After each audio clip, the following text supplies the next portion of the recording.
I find that really fascinating, and I really, after 18 months of being in this game and thinking about innovation policy, I really feel this is where the policy area is at.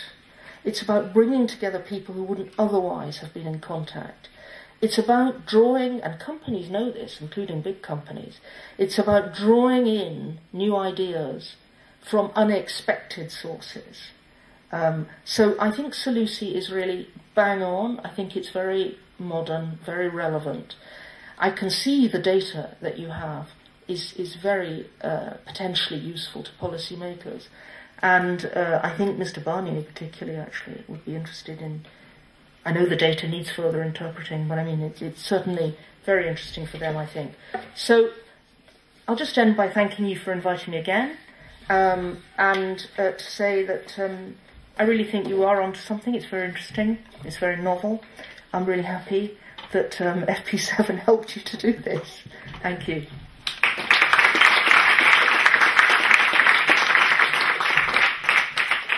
Thank you very much, Marion. Trying to make sure that we all can have coffee, I suggest to integrate it into the lunch and allow everybody to also hear the last session of this conference. I think it's been a tremendous experience myself. There's so much content that it was a bit of a nightmare to do time management because there's so much to share. I would also like to invite everybody to take a copy of the printed conclusions and data on SELUSI, which is for you here at the conference at the entrance door. So please take it with you. All the numbers you have seen here on the slides are also to be found there, and there's much more on the SELUSI website, where you will also find the sessions that have been recorded here, and you will also find presentations of the various speakers. So what a better way to end this conference than to think about its future. SELUSI 2.0, it has been often said that a new way of looking at social entrepreneurship and social business innovation has really been touched upon in a very modern way by SELUSI, and there's a lot of ambition and envie to continue this effort, and that's also the topic of the last and short session of this conference, SELUSI 2.0. No need to introduce Domenico anymore. He's been introduced already, and a strong supporter of SELUSI as well. And I would like to invite him, together with the members of his panel, Professor Saul Estrin, Professor Joanna Mayer, and Marika, to take a seat on stage. This is going to be a panel where Domenico is going to ask questions and take some questions from the floor. And so stay tuned.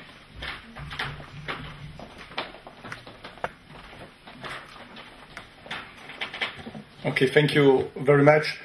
Before asking some question, let me give you some insights, and I have a very short outline, which could be summarized in 6, 5, 4, 3. Then the first point, 6. Why 6? I feel that you have 6 opportunities for working together on this issue in the current work program of social science and humanities. I will just go through the topic. It's not a fascinating task, but I feel that it's worthwhile to remind. Then first, FP7 SSH 2012. Many of you should know that. If not, you go on a searching engine and you will get all the information. There is 6 topics which I feel could be interesting for you and for the SELUSI community. The first one is on unveiling creativity for innovation in Europe. Please look at carefully. Innovative policies for employment and labour markets, mobilizing institutional reforms in research and innovation systems, and then the 3 topics on social innovation against inequalities, social innovation for vulnerable populations, and social innovation in the public sector. Please do not hesitate, and Marion just mentioned that, to try in your consortium, if you expect to make a proposal, to involve organizations like the OECD. You know that OECD is working actively on this issue. Do not hesitate to involve them, for example, in advisory board. I feel that they are keen on that. There are some legal issues for having an international participation, an international organization participating, but I feel that it will be highly welcome. And secondly, the practitioners. I think that our commissioners want to see results of the research in society, and to involve the practitioners. I think that in the criteria number 3, potential impact, because many of you are familiar with the research community, the potential impact will be better evaluated if you have practitioners within the proposal. That was 6. Now, over these 2 days, I got 5, let me say, potential research topics for the future. This 1 day and a half was very rich. Let me give you a sort of summary of what I get, either from the speech, either from the comments, from the audience. The first one could be on social, service, and ecological innovation.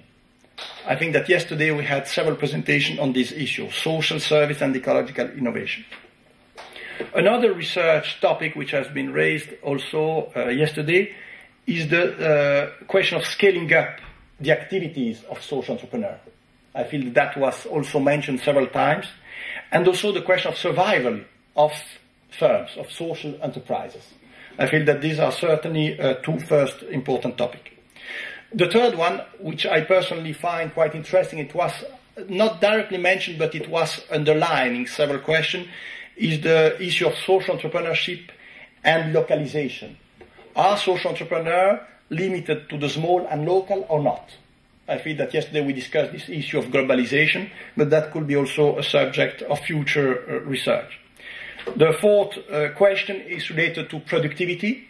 We have a major issue on productivity in Europe, and what is the role of technological progress and the management practices, and there maybe the social entrepreneur could enter in this issue, then role of technological progress and management practice.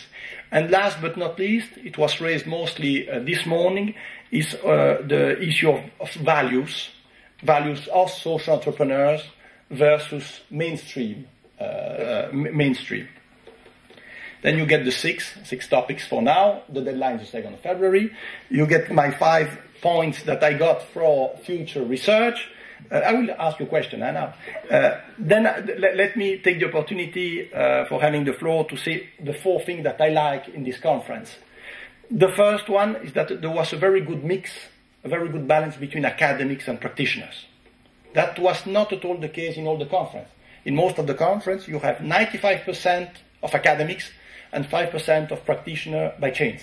And I feel that was a very positive point. The second point that I like very much is that most of the speakers, obviously it's a European Union funded project, most of the speakers were from Europe, but open to the world. We had colleagues from the other side of the Atlantic, but also from emerging countries, and that was also appreciated. The third point, and I don't know if my colleague Agnès Hubert is there, but I feel it's very rare, it's not very often that you get in a conference 50% of women speakers. Generally, again, you get 80% of men and 20% of women. Here it was very well balanced, almost 50%, if you count in the agenda, almost 50% of men and women, which is certainly welcome. And my last 4th point on what I like is that this conference opened the question to, I think that it was our colleague Olivier Marquet, which speak about the pleasure of work. I think that Olivier Marquet mentioned that the pleasure of raising each morning when you have to wake up and to be happy. There is a lot of literature on beyond GDP, on happiness, and I feel that in many of, at least of our societies, this plays a major role. And this idea of beyond GDP, happiness, is certainly welcome. Now, the number 3 is the 3 speakers that we have today. Then they are all well-known, recognized experts in the field. Then I would ask you some questions. Then all of them, you know them because they already took the floor these 2 days. We have Paul, Joanna, and Marieke. Let me first ask you, what do you see? And I give you, to open the discussion, my impression. And maybe we can start with Joanna. What, Joanna, do you think could be the future for SELUSI?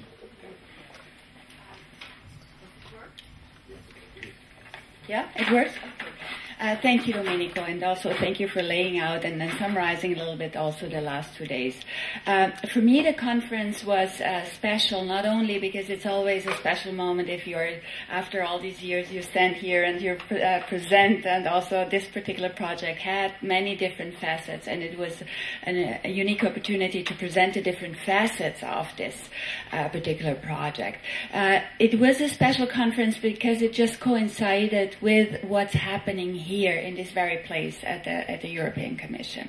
Just yesterday we learned that actually the group around social enterprise, social business came up with a definition that they will endorse as describing a new legal entity. There are funds mobilized at this very moment. So, and I think this is really our opportunity, because we will continue working on SELUSI 2.0. We have almost a natural experiment. We have data before that particular shift. And we will also be able to understand, let's say, continuing with some of the, not necessarily exactly the same surveys, but really now choosing and picking what are the parts of the survey that we might carry on, involving perhaps also other countries. But we will be able to actually show what does really change with having a legal entity. What does really change if funds are available? So some of the aspects that we also talked about today is, for example, access to finance. And we saw the incredible differences also within Europe now. I think if I were a policymaker here in the Commission, I would be very interested to see actually over time how the funds that I provide or the legal structures that I provide really affect activities on the ground. That could be at the ecological level in terms of population. Are there more social entrepreneurs coming, working? How does it affect the ones that actually are already in place? So I think this very moment that this decisions taken here will provide an incredible context for continuing also, and here I'm speaking mainly from the part of the survey, because Marieke will develop more on the other side. I think this is really an exciting moment. I'm also saying that wearing a hat, looking at a little bit at from the global perspective, Europe is at the moment a place where things are happening. And also use the experience and capture the evidence here, and really showcase that in other parts of the world is really important. I'm talking here about the US, where I'm also spending a lot of time of the year, where we are stuck in the topic of social innovation. There was a push from the Obama administration. It got pulled back. Philanthropy is somehow stuck. Asia is desperate in trying to find models that work. What can work? They look to the US. They see, wow, this is not really what we want to do. In Asia now, the focus is much more in Europe. And I think we need to provide some more evidence that can be based on the research. And Marianne mentioned that as well, how important that is. So I'm walking away from this super excited. I think it's our homework now to also look carefully at the survey, at the data, at the instruments that we developed, and see which ones are we still using and how can we enhance them in order to carry on. Thank you very much, Joanna. Maybe Marieke, another question. You have worked with another microphone? Yeah. You have worked until now with 5 European Union countries. Do you see any possibility, with or without EU funding, to have a regular surveys on social entrepreneur? Because that's what is interesting in academic surveys, is that when you have a certain regularity and you can compare the difference in time, in a region, in the different legal status, for example, that we have mentioned before. What do you feel, what could be a future way of enlarging this survey to a broader scope than the 5 EU countries that you tackled now? So I'll answer this in 2 ways. First of all, I think we must scale up. I mean, the amount of investments that we've made to make this survey happen are enormous. I mean, financially speaking, but also in terms of know-how, resources. And this is really thanks to FE7, allowing us to really experiment. We've had even a chance to fine-tune already, because we've launched a second round, so we've already improved some questions and so forth and so forth. So we actually know now how to run this. So I think now we should think Europe. So we've started with 5 countries because we wanted we had the different considerations, geographic spread, and so forth.